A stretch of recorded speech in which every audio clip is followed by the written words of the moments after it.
한미 간 관세 협상에 대해 이재명 정권이 또 샴페인부터 터뜨리고 자화자찬을 시작했습니다. 그런데 지난 8월에도 합의문이 필요 없을 정도의 잘된 협상이라고 했는데 알고 보니 실패한 협상이었습니다. 국민은 이번에도 이런 일이 벌어질까 노심초사하고 있습니다. 이번 협상 발표문에는 투자 프로젝트의 선정 기준, 투자금 회수 구조, 수익 배분 방식 등 핵심 내용이 빠져 있습니다. 특히 자동차 관세의 명확한 인하 시점과 소급 적용 여부가 확정되지 않았고 반도체 품목 관세에 대한 불확실성도 여전합니다. 정부는 반도체 관세는 대만보다 불리하지 않게 합의됐다고 발표했지만 불과 하루 만에 러터닉 미 상무장관이 반도체 관세는 한미 합의에 포함되지 않는다고 밝혔습니다. 도대체 누구 말이 맞습니까? 그러니 정부가 이번 협상 결과 합의문을 공개하지 못하는 것입니까? 세부 조율 과정에서 치밀한 산업별 전략과 협상 추적 관리 체계가 필요합니다. 특히 외환 시장의 변동성이 커지고 있는 만큼 통화스와프 협정 재개, 외환 보유액 확충 등 안정장치도 시급히 준비해야 합니다. 혹여나 불리한 조건을 감춘 채 성과 홍보에 몰두한다면 환율, 금리, 투자 모두 흔들리는 복합위기를 초래할 수 있습니다. 협상은 우리에게만 유리할 리 없습니다. 정부는 국민에게 유리한 부분만 내세우고 불리한 부분은 감추는 정치에서 벗어나야 합니다. 이재명 정권은 지금이라도 합의문을 공개하십시오. 그리고 법 제정과 투자 절차에 따른 후속 조치도 철저히 준비하시기 바랍니다. 배당소득 분리과세 정책 혼선과 관련해서 한 말씀 드리겠습니다. 이재명 정권과 민주당이 부동산 정책에서 보여준 오락가락 갈짓자 행보가 이제는 배당소득 분리과세 문제로까지 번지고 있습니다.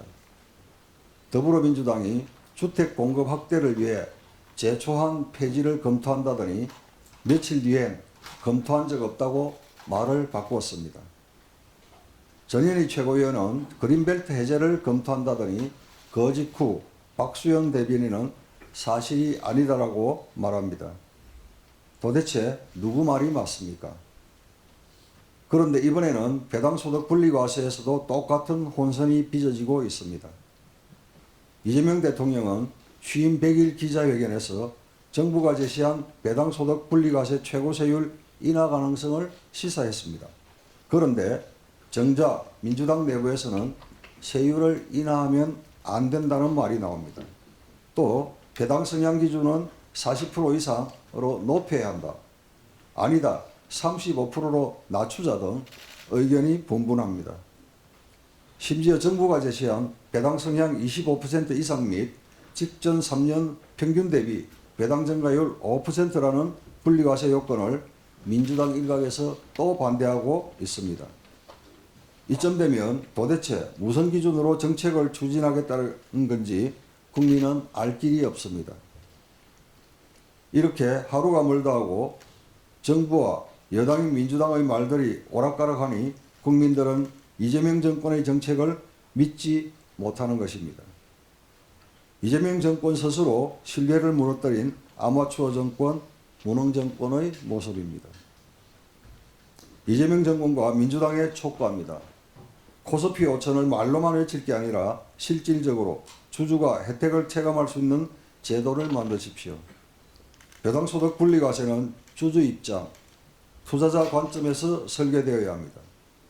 이미 국민의힘은 배당소득 2천만 원까지는 세율을 9%로 낮추고 최고세율 역시 25%까지 인하는 분리과세 실질적 대안을 제시했습니다.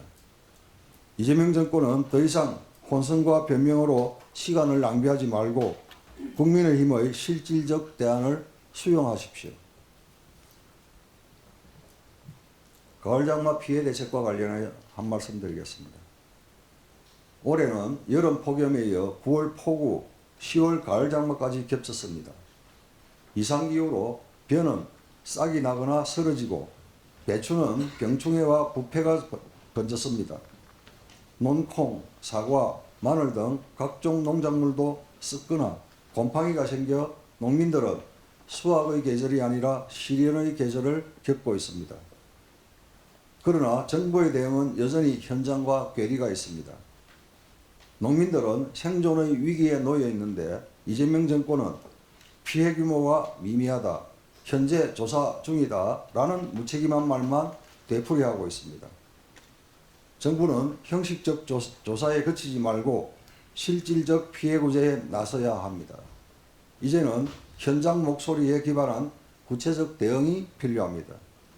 첫째, 피해 농업인을 위한 정부 수매 확대, 재해보험 사각지대 개선, 복구비 신속 지원이 시급합니다. 필요시 특별재난지역 선포도 적극 검토해야 합니다. 둘째, 이번 폭우와 가을 장마로 배추 등 주요 채소의 작황이 악화되면서 김장철 물가 상승이 우려됩니다. 정부는 비축 물량 방출, 긴급 수입 조정, 산지 유통비 지원 등 김장 채소 수급 안정 대책을 조속히 마련하십시오. 셋째, 매년 반복되는 소 잃고 외양간 고치는 식의 대응을 이제는 끝내야 합니다. 기후변화에 대응한 내재해성 품종 개발, 지역별 기후, 토양 분석을 통한 맞춤형 재배지도 구축, AI 기반 재해 예측체계 확립 등 근본적 정책 개선이 필요합니다. 이번 가을 장마 피해는 전국적으로 확산되고 있습니다. 정부는 형식적인 보고와 점검에 그치지 말고 피해 농민이 체감할 수 있는 실질적 대책 마련에 속도를 내야 합니다.